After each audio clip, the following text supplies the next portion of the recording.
Hello everybody, this is the Professor Z, and oh boy, do we have yet another whopper of an episode today. Kaname Citrus has once again taken their beautiful animation to perfectly illustrate Made in Abyss's brutal moments while still balancing it with heartstring tugging moments as well. So let's go over it all in today's review of Made in Abyss Season 2, Episode 11, titled Value.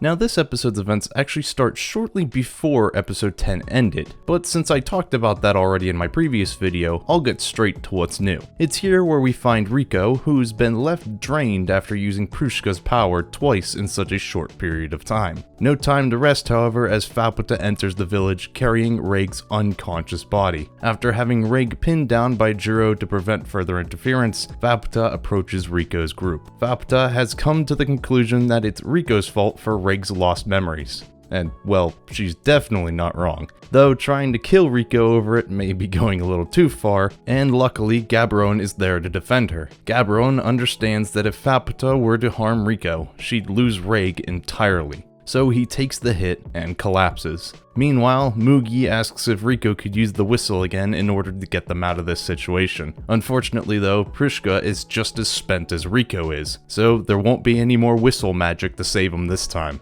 Having just lost her oldest friend, Faputa begins to question her mission to destroy the village. But this is something that's been engraved into her very being, so Faputa chooses to push forward. A sudden splash of pink liquid though, followed by a very angry caterpillar, brings Faputa's rampage to a sudden halt. Now, to start, I want to explain what just happened. The pink liquid that was splashed on Faputa was a scent produced by Bailiff. Why? Well, I believe that Bailiff has suffered severe damage after traversing through the curse. This has most likely left him crippled to an extent. So in order to help Bailiff locate Faputa, since he's probably having problems using his sensory organ, Nanache marked her, so Bailiff could actually see her. Anyway, Faputa almost instantly notices that Bailiff is one of the original people to eat her mother, and her eyes turn black in rage. What follows is actually really cool. We see a frame by frame as Faputa tears through Bailiff's body. All the while, Bailiff is narrating why he was left alive despite asking Irumyuui to kill him.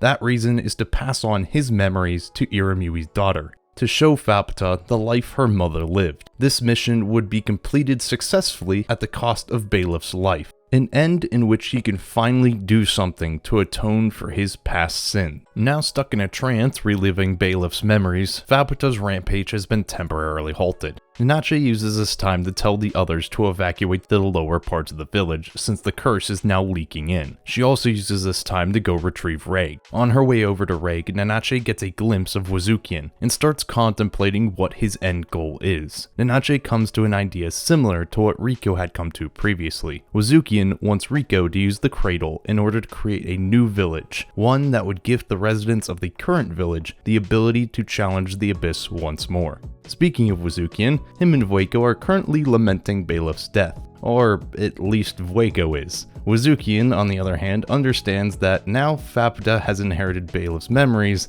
and due to that, now knows that Wazookian was the one who turned Faputa's mother into a literal house. So, using what little strength he has left, Wazookian wraps himself around Vueko and leaps into the lower levels of the village. Meanwhile, Faputa is still in her memory haze as the villagers gaze on at her with tears in their eyes. Faputa comes to, however, just long enough to see her mother's favorite creature get eaten, ironically, by the same kind of monster her mother's creature had been eaten by. This, however, isn't the end of things, as the village's destroyed defenses have left it open to an assault from the beasts of the Abyss. And with their arrival, we turn the bloodshed lever on this episode all the way up to 11. I'm not even sure how much of this I can show on YouTube without fear of repercussions, but Faputa definitely receives the worst of things as she attempts to prevent the beasts from killing what is hers. Unfortunately though, in her current state, she is not strong enough to fight off all of the beasts. On the sidelines, Mugi watches Faputa, and despite almost being killed by her, Mugi holds an odd hope that Faputa will survive, a sentiment that'll be shown to be shared by the other villagers. In dire straits, Faputa is given a moment of relief thanks to the help of the balancing.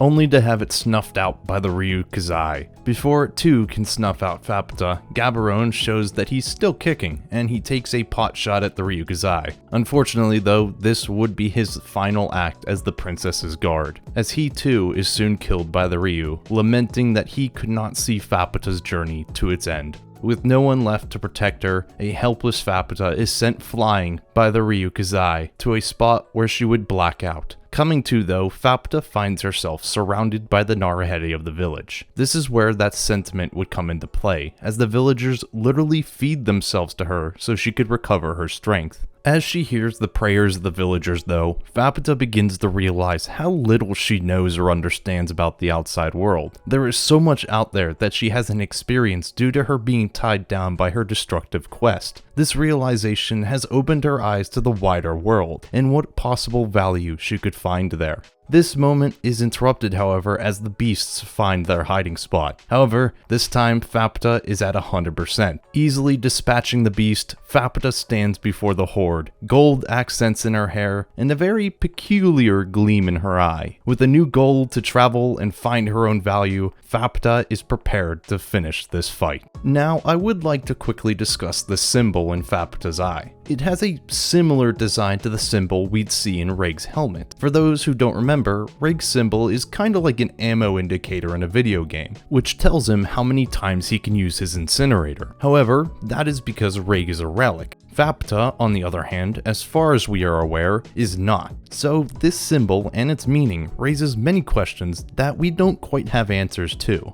That, dear viewers, however, is where this episode of Made in Abyss comes to an end. This was yet another great episode, despite it having more bloodshed than most horror films. It's really just a simple pairing of Made in Abyss's fantastic story with a studio that can really just bring it to life, especially since Konami Citrus isn't afraid to show some carnage when they really need to. And with that, we have reached the end of the video. Next time will be the conclusion of Season 2, but it'll be twice the length of a normal episode, so let's look forward to that. As always though, make sure to leave a like, comment on what you thought of the episode, and subscribe for more in the future. Thank you all for watching. This has been the Professor Z, and I will see you all next time.